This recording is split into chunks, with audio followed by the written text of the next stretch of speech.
Em 1 João 4, do versículo 14 ao 15, diz assim: quando estamos na presença de Deus, temos a coragem por causa do seguinte: se pedimos alguma coisa de acordo com a sua vontade, temos a certeza de que Ele nos ouve. Assim, sabemos que Ele nos ouve quando lhe pedimos alguma coisa. E como sabemos que isso é verdade, sabemos também que Ele nos dá o que lhe pedimos. Entender a oração pode ser um desafio para todos os cristãos e até mesmo os não cristãos. Nela, temos o nosso momento de intimidade com o Pai e nos sentimos saciados da Sua presença. Contudo, para alcançar esse nível de saciedade, a gente precisa amadurecer a nossa mente e entender o que esperar e o que não esperar de uma oração. Esse costume é uma parte indispensável da vida cristã, certo?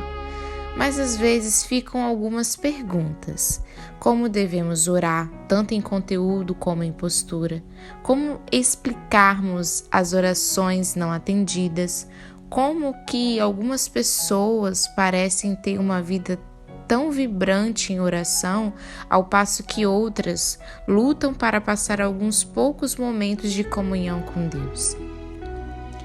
Poderíamos responder a essas perguntas com vários versículos práticos da Bíblia, mas aqui em 1 João existe uma compreensão básica da oração.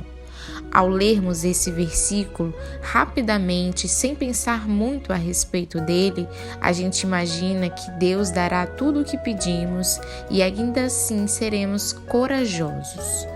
Mas nós sabemos que essa não pode ser toda a história.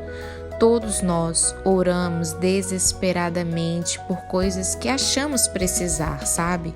E nos sentimos desapontados por não ter os nossos pedidos aceitos, não é verdade?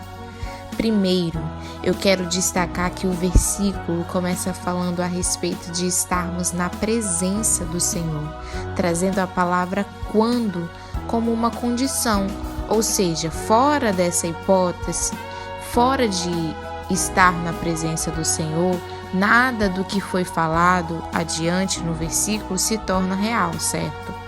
Isso porque antes de qualquer ação humana para demonstrar atração por Deus, existe um sentimento que deve ser estabelecido através do nosso coração e o coração de Deus, que é um contato único, que faz com que a gente esteja na presença do Pai.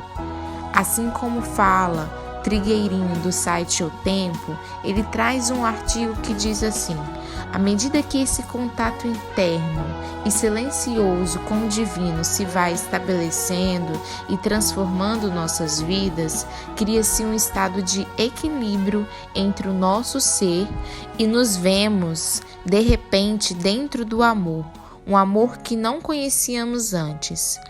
Ao sentirmos e aprofundarmos esse amor, Deus passa a contar conosco como um canal para o seu trabalho.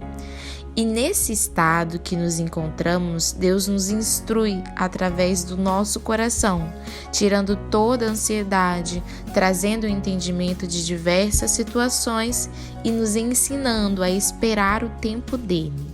O segundo ponto de compreensão nesse versículo é entender o que estamos pedindo.